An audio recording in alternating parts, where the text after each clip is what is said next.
All right, look, just Graham wanted me to talk first. He's informed the club and his teammates this morning that he wishes to retire immediately, as his body no longer has the capability of playing AFL footy despite his best efforts this year. We spoke to him about playing on, but on advice from Graham and our medical staff, we've decided that it's best to not to keep trying because his body keeps letting him down. We spoke to him about a farewell game, and Graham was quite adamant that he didn't want to be gifted a game. And then he was also worried that his body might let him down even if that did happen. So just to cap on Graham's record, which is the 9th highest games played for anyone at the Adelaide Football Club with 227 games, 6 times in the top 5 in the best and fairest. That's 6 times. That's up there with the likes of Mark Rasciuto and Ben Hart, who had 7. Didn't quite get to Andrew McLeod's 10 times, but it's still a damn good effort. And hopefully what Graham will be remembered as, and I've spoken to a few people around here this morning, obviously a champion player, certainly a fan favourite, certainly hard at the ball and hard at the opponent. He's a natural footballer, he's charismatic, but most of all, what the people around here remember him, what his teammates remember him as, is a big game player. He was one who always performed in showdowns and finals, and he played 16 finals for our clubs. He's become a leader for his people, the Indigenous people, and he's come a long way from the 18-year-old who walked into this club back in 2001. He's now a family man with his partner Jade, and he's got 2 lovely girls in Felicity and Nevaeh. And one thing I do want to say, I know the members and supporters will be really happy that he's agreed that the last game when we play at Amy Stadium in the second last round this year, we play Melbourne. Graham's agreed to do a lap of honour to be able to thank the fans, come back here to the shed that night and thank the fans here. We're certainly a proud club to have had Graham Johncock play 227 games for our club. To have Graham as a life member forever is a great thing for our club, and we're really proud of everything he's done since that day he came here at the end of 2000 to start his 13-year career with our club. We wanted him to play forever, just like we wanted Andrew McLeod and all those champions to play forever, but unfortunately that doesn't happen. So that's my bit talking about Graham. He's more than happy to take any questions that you've got. That's fine. Graham, how hard was the decision to make? Obviously it's something that I've been thinking about for a while, probably the last couple of months, especially because of the body and the rigours of playing AFL footy. The body just couldn't handle it anymore, so it has crossed my mind a bit, and I think it's the right decision that I made. Yeah. Was there a moment or a sort of tipping point when you knew, this is it? No, it was just something that's just been building for a while, and just little niggles every now and then, taking longer to recover, and that sort of stuff was just in the end too much to keep going. What were the main issues? Was it mainly the back? Yeah, well, over probably the last couple of years, I've had problems with the ankle and then the knee, and just the ongoing back issues. Like I said, in the end, it just pretty much wore me down.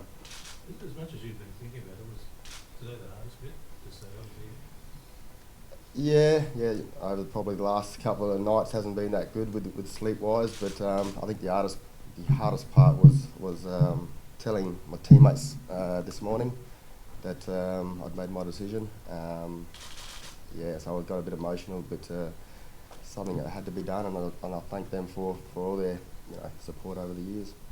Satisfied with your career, Graham? It's been a pretty good run. Yeah, definitely. 13 years. I'll be 31 this year, so I'd pretty much almost half my life I've spent at this footy club. I'm proud of what I've achieved, and something that I'll sit back later on and can reminisce about. It'd be good. Can you look back on a favourite memory? There's a few. Obviously, growing up supporting the Crows as a kid, idolising Andrew McLeod. To carry him off on my shoulders in his milestone games was pretty special for me. And then obviously achieving goals myself, as in playing milestone games and stuff like that, was pretty good. What did you think about the last couple of years? Has it been tougher for the way it's unfolded, or tougher for not being able to achieve everything you wanted? Well, I guess as footballers we all strive, for that premiership. Obviously, that didn't happen with me. I've played in 4 losing prelims, so close. But I guess not everybody gets that fairy tale finish that they like. Did you think frustrating having that goal on the prelim last year? Yeah, definitely. I thought we were over the line, but as we all know, finals footy, you got to play right to the final siren, and we just got kicked at the post, which is a bit unfortunate.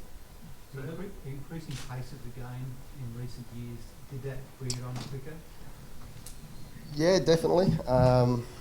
As we're all well aware of, I've always had issues with my skin folds and stuff like that, and the speed of the game definitely didn't help. But like I said, I'm over the moon with the career that I've had. If you'd have told me, 15 years ago when I was a kid running around in Portland that I'd be a 200 plus game player for the Adelaide Footy Club, I would have taken it every time.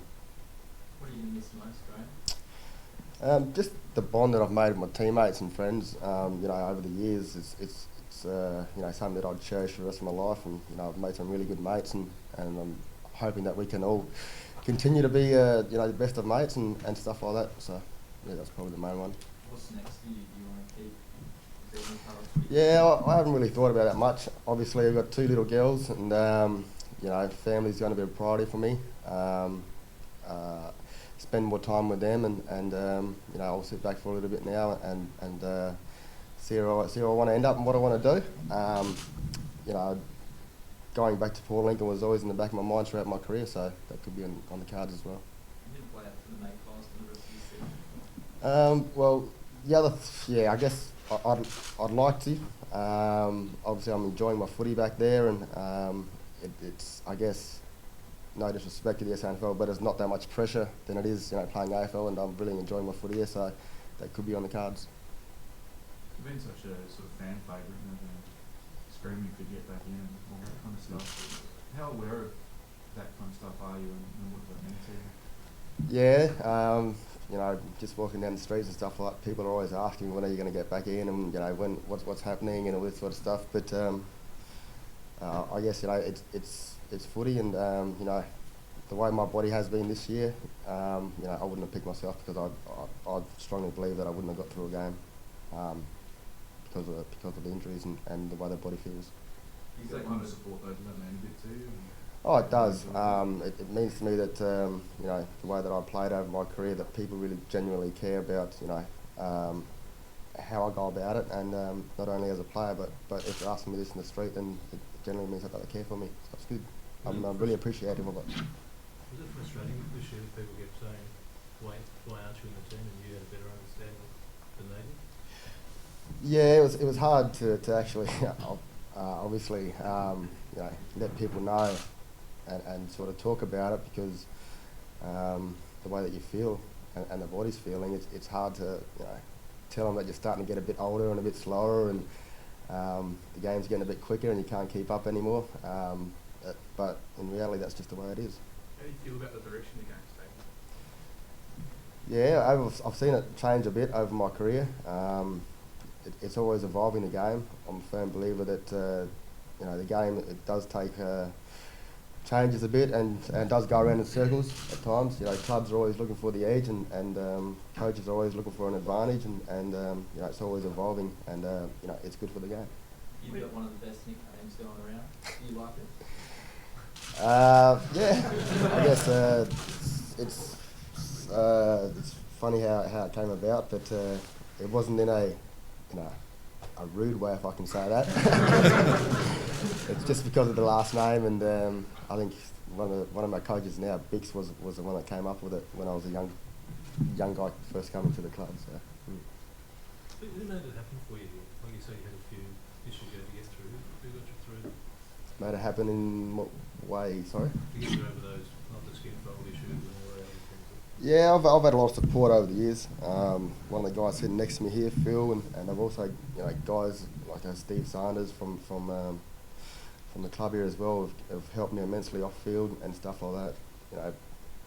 As a young kid coming in, you do have your ups and downs, and those guys sort of held me in good stead and made sure that I was always on the right track. trying to put me on the right track, I guess. Did you think much about that farewell game? Yeah, I did cross the mind a fair bit, but in the end, the decision was that, I didn't want to be gifted it. I'm a firm believer that every game that you play, you should earn. And in saying that, also I thought, well, if you do end up earning it and then playing, I want to make sure that I'm performing at the highest level that I can, and I thought my body just wouldn't let me do that. Team's going through a pretty challenging season. Do you think that you leave them and they're poised and they can make the finals again this year? Yeah, definitely. The boys, they've had a challenging year, but the way that they've handled themselves so far is pretty good. Got a few more weeks for challenging games, but I'm sure the boys will be up for it, and it'll definitely define the season and how far they go. How do you see their prospects in the next year or two or three? Oh, it's good. It's good. We've got a young group that are very focused and driven and want to have success. And I firmly believe that last year was no fluke. And with the younger group we got coming through that can support the older guys, definitely can happen. Thanks, Phil. Okay, thanks. Follow on.